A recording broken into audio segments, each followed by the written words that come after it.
तो आज बेचारे सीएम पंक के हाथों में चैंपियनशिप तो लग गई, लेकिन ज्यादा देर तक टिक नहीं पाई। इसी के साथ बेवकूफ बनाना किसे कहते हैं, ये कोई WWE से सीखे। तो हेलो गाइस, मैं Gagan and welcome to my YouTube channel wrestling slammer. और आज हम बात करने वाले हैं आज हुई समर स्लैम की नाइट 1 के बारे में। तो वीडियो को लास्ट तक देखना और पसंद आए तो लाइक और सब्सक्राइब भी जरूर कर देना।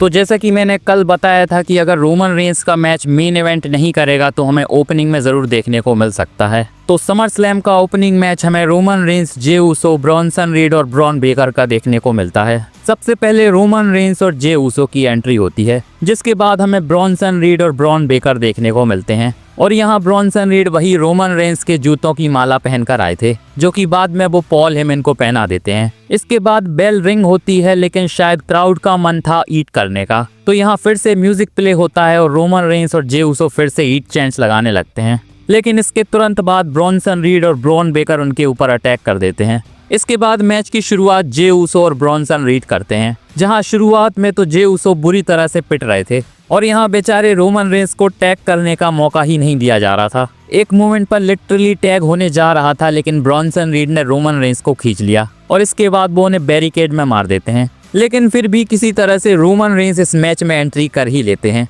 और रोमन रेंस के आने के बाद आज शॉकिंगली हमें उनके बहुत सारे हाई फ्लाइंग मूव्स देखने को मिले, जो कि वो अपने मैच में बहुत कम यूज करते हैं।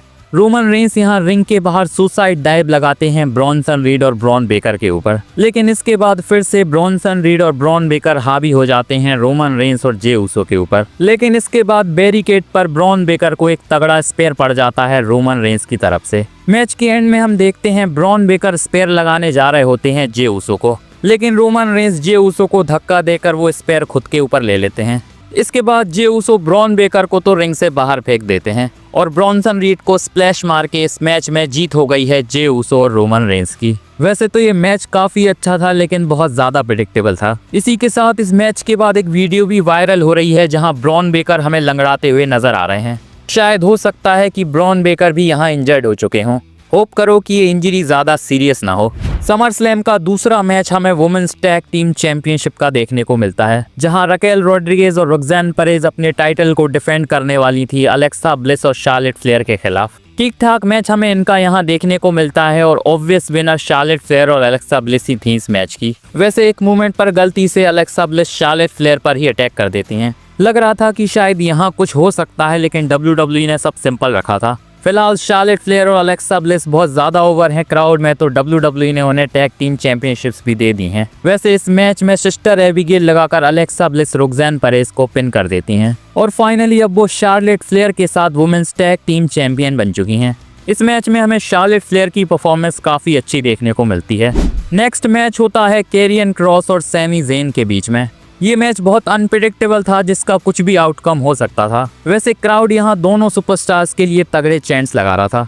मैच में कैरियन क्रॉस बहुत ज्यादा भड़काने की कोशिश कर रहे थे सैमी ज़ेन को, जहां कैरियन क्रॉस बहुत बुरी तरह से चाहते हैं कि सैमी ज़ेन अब चेंज हो जाएं। वैसे यहाँ स्कारलेट फिर से वो स्टील वाला पाइप लेकर आ जाती हैं और कैरियन क्रॉस को थमा देती हैं। इसके बाद वो रेफरी को भी डिस्ट्रैक्ट करती हैं ताकि कैरियन क्रॉस उसका यूज कर सकें, लेकिन सैमी ज़ेन उन्हें ब्लू थंडर बॉम्ब लगा देते हैं, लेकिन कैरियन क्रॉस शॉकिंगली यहाँ किक आउट कर देते हैं। मैच के एंड में हम देखते हैं जब स्कारलेट सैमी ज़ेन को भी मौका देती हैं वो स्टील पाइप यूज करने का, लेकिन सैमी ज़ेन क्योंकि अच्छे बंदे हैं तो स्टील पाइप को उठाते तो हैं, लेकिन उसे फेंक देते हैं। जिसके बाद हेलुआ किक पड़ती है कैरियन क्रॉस को और इस मैच में जीत सैमी ज़ेन की हो जाती है।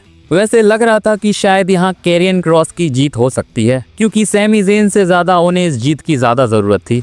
लेकिन शायद WWE सैमी ज़ेन के लिए कुछ और ही प्लान कर रही है और शायद अब कैरियन क्रॉस और सैमी ज़ेन का चैप्टर खत्म हो चुका है। इसके बाद नेक्स्ट मैच हमें टिफनी स्टैटन और जेड कारगिल के बीच में देखने को मिलता है। ये मैच WWE की वुमेन्स चैंपियनशिप के लिए था। वैसे WWE ने इस मैच को बहुत ज्यादा शॉर्ट रखा था, लेकिन स्टिल यहाँ जेड कारगिल और टिफनी स्टैटन की परफॉर्मेंस काफी अच्छी थी। लेकिन WWE ने यहाँ कोई भी टाइटल चेंज नहीं कराया, क्योंकि मैच के एंड में हम देखते हैं जब जेड कारगिल टॉप रोप से जेडेड मारने जा रही होती हैं टिफनी स्टैटन को, लेकिन टिफनी स्टैटन जेड कारगिल के मूव को रिवर्स करके उन्हें मूनसॉल्ट लगा देती हैं और यहाँ उन्होंने अपने टाइटल को रिटेन कर लिया है। शायद WWE इनकी फ्यूड को अभी भी कंटिन्यू रखना चाहेगी और हो सकता है इनका एक और मैच हमें देखने को मिले।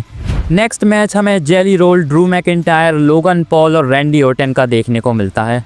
इस मैच में सबकी नजरें जेली रोल पर होने वाली थीं। मैच की शुरुआत में ही जेली रोल बहुत ज्यादा पम्प्ड अप थे क्योंकि लोगन पॉल यहाँ उनके मजे ले रहे थे, जिसकी वजह से उन्हें बहुत ज्यादा गुस्सा आ रहा था।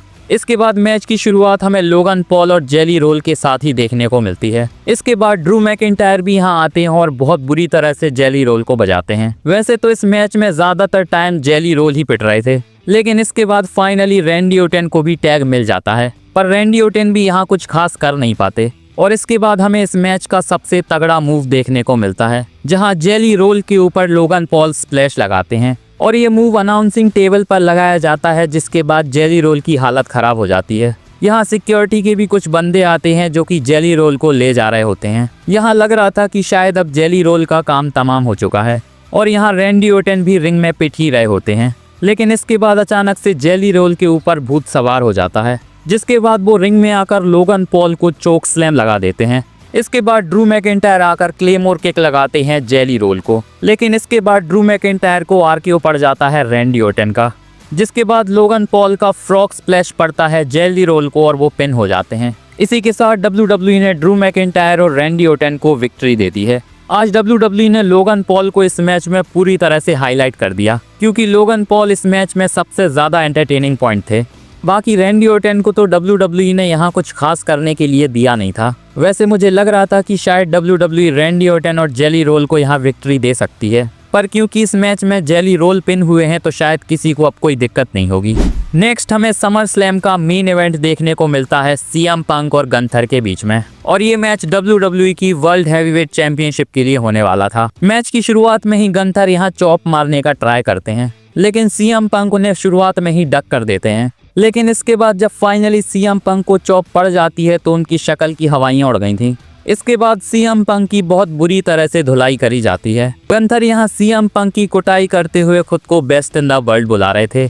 यहाँ एक खतरनाक सा पावर बॉम्ब भी हमें देखने को मिलता है, जहाँ लग रहा था कि CM पंक का सिर ही जमीन से टकरा गया है। CM पंक यहाँ ट्राई करते हैं कि किसी तरह से गंथर को GTS मारा जाए, लेकिन गंथर इस GTS को भी पावर बॉम्ब में बदल देते हैं। गंथर यहाँ बहुत तगड़ा डोमिनेंस दिखा रहे थे और CM पंक को कुछ करने का मौका ही नहीं दे रहे थे।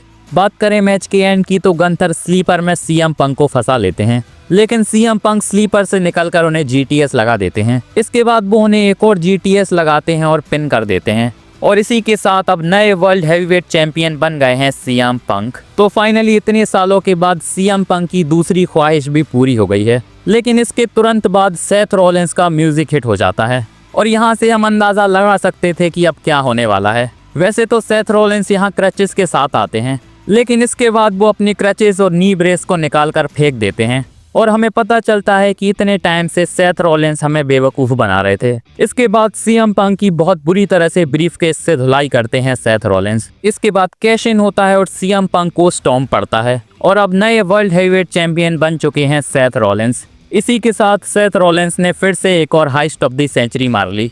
वैसे कह सकते हैं कि सेथ रॉलिंस और WWE ने मिलकर फैंस का बहुत अच्छे तरीके से काट दिया, और इतने टाइम से सेथ रॉलिंस की फेक इंजरी के जो रूमर्स चल रहे थे वो बिल्कुल सच थे। लेकिन कुछ भी हो, WWE ने मेन इवेंट को बहुत धमाकेदार बना दिया और सेथ रॉलिंस के कैश इन के साथ इसमें और भी ज़्यादा मज़ा आ गया। देखते हैं अब बेचारे CM पंक क्या करने वाले हैं। वैसे कल हमें समर स्लैम की नाइट 2 देखने को मिलने वाली है, तो और भी बड़ा धमाका हो सकता है। बाकी अगर वीडियो को लास्ट तक देख रहे हो तो प्लीज़ गाइज लाइक कर दो और चैनल को भी सब्सक्राइब कर दो यार, और बेल आइकन को भी दबा दो ताकि मेरी वीडियो की अपडेट आप तक पहुंचती रहे। मिलते हैं नेक्स्ट वीडियो में, धन्यवाद।